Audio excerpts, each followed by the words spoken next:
Welcome to Teen Health Talks. I'm Hira Hussain, a mental health therapist with the Teen Health Center housed at Austin Middle School. And I'm here today with Mrs. Maxwell, the school counselor of Austin Middle School. Thank you for coming to our virtual studio and giving us the opportunity to chat with you. Wow. It's been a challenging time for our community, and during such times, we often look to strong leaders to show us how to cope and how to get through tough times. Because you were one of those strong leaders, I wanted to take this time to get your reaction, thoughts, and advice. So first off, we know people may have a variety of reactions to the situation. What kind of reactions, feelings, and thoughts have you had? Well, thank you for having me. This has just all been so unprecedented. And I feel like for me as a mom and as an educator, my thoughts and feelings have been everywhere.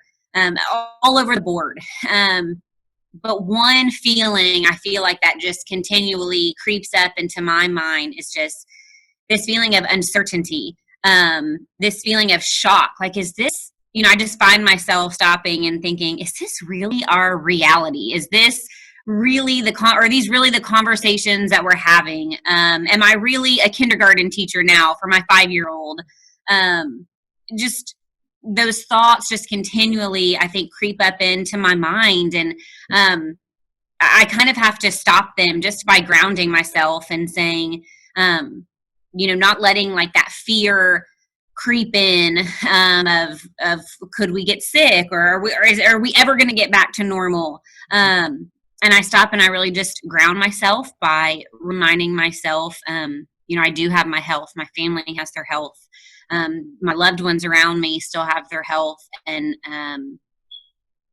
just counting my blessings and reminding myself all the things that I have to be thankful for kind of helps when I feel that anxiety or that fear rush in just due to the unknown of this COVID situation. Yeah. Well, thanks for sharing that. I think it's really important to be cognizant of your reactions, feelings, and thoughts, and sometimes that's hard. So it takes time to be able to understand those feelings, and you have to give thought to those feelings to understand them. So absolutely, yeah. So and know that it's okay, whatever you're feeling. Mm-hmm. But then try and ask yourself, stop yourself, ground yourself, and think, well, where is this coming from? And kind of name it and go from there. Exactly. Very well said. So that brings me to my second question. We know it's helpful to use a variety of strategies to cope, some of which we've talked about. So if you don't mind, would you mind expanding on how you've coped kind of through this? What things have you done to care for yourself during this time? So for me, and now this wouldn't apply to everyone, but as some of the students at Austin know, I had my third baby in January. And so in a strange way, I feel like his name is Samuel, has for me just provided so much joy in a time that has been very, very scary. So it's weird to say that, oh, he helps me cope. But I think just he is a reminder that life is still very good and joyful and plentiful.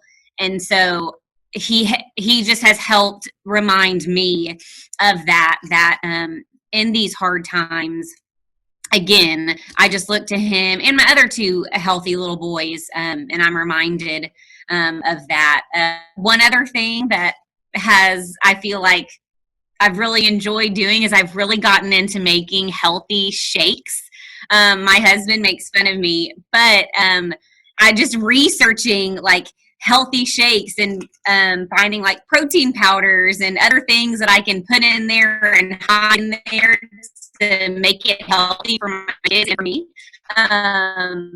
has really helped. And I feel like too, that's something that we can do when we are feeling down or sad or depressed or lonely. Focusing on our health, that's something that we can control, that we can research. Well, what is healthy? What is going to help me have more energy or feel better? So that's just something for me, is I've really gotten into the shakes. So all my Pinterest stuff is like healthy shakes, healthy shakes. That's awesome. What is one of your favorite shakes right now? My favorite, I had it for breakfast this morning, is a chocolate protein peanut butter banana shake. Oh, that sounds delicious. Very good. It's like, and it to me, I think I love it because it tastes like a milkshake, but there's only healthy things in there. That's great. So what kinds of reactions have you noticed of others, and what kind of needs have you noticed that they've had? Just the people around you or the people that you've interacted with during this time? I think for me, times like this, I think they can bring out the best in people. But at the other end, they also can bring out the worst in people. And so I feel like I've seen a little bit of that. I would say, look at social media. We have seen just some wonderful, outstanding stories of what our own community has done.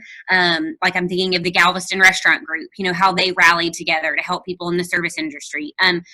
So we've seen just a wonderful outpouring of people's best, but we've also seen an outpouring maybe of some of people's worst. And so because we are feeling a certain way, we talked about this a second ago, maybe we're sad that we missed something or we're missing out on something. And so for us, instead of saying, oh, well, I'm sad about it, it comes out as anger.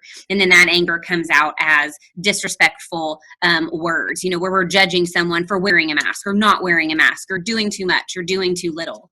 And so I feel like I've seen a lot of that. And I think if you have felt that way, just trying to, go back to the golden rule and thinking about just the power of our words.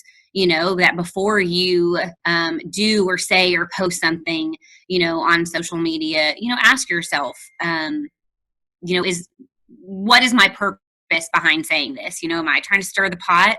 And again, knowing that we should be able to speak freely about how we feel, but making sure that we're doing it in a way, that garnishes respect and respect for all.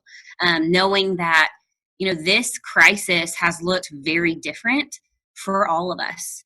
And there are some of us who are very at peace with being at home, and home is very safe for us, but knowing that that is not the case for everybody else. And so understanding that the path that we're walking for this is going to be different for everyone. And again, just showing grace in that.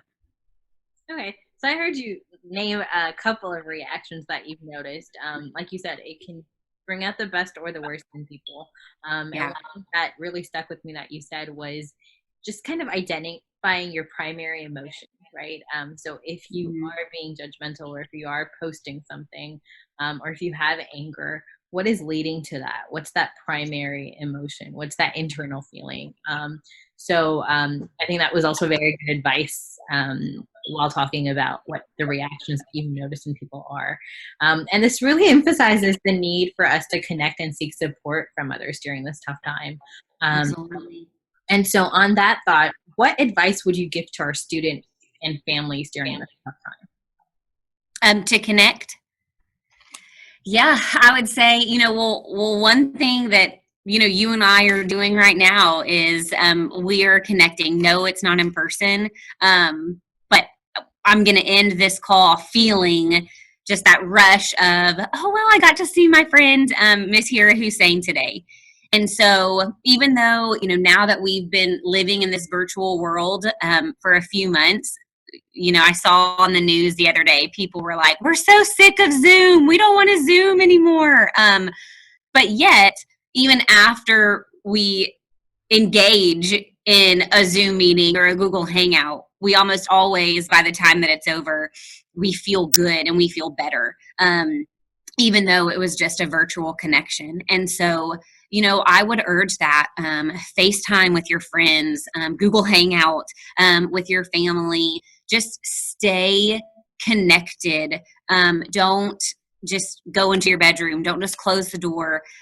Sometimes it might mean disengaging. It's even more important now, disengaging from our social media, and just have a conversation with the people who are in your house.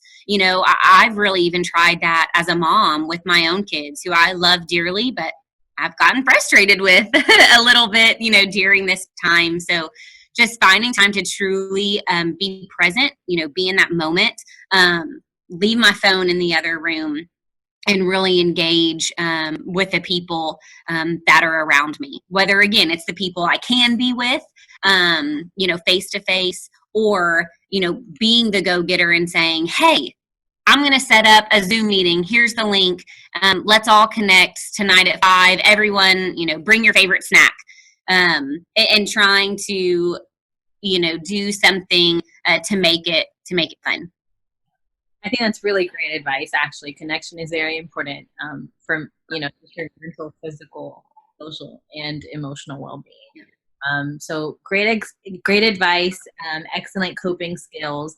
Thanks for being here with us today, Mrs. Maxwell, and sharing your thoughts, feelings, and reactions. We really appreciate your leadership and all that you do for the school community, especially Austin. Please keep joining us on Teen Health Talks, and we wish to see you next time soon. Absolutely. Thank you, Ms. Hussain. We're at Austin so thankful for our partnership with Teen Health and that all you do to reach out and support our students emotionally. Thank you all. Thank you.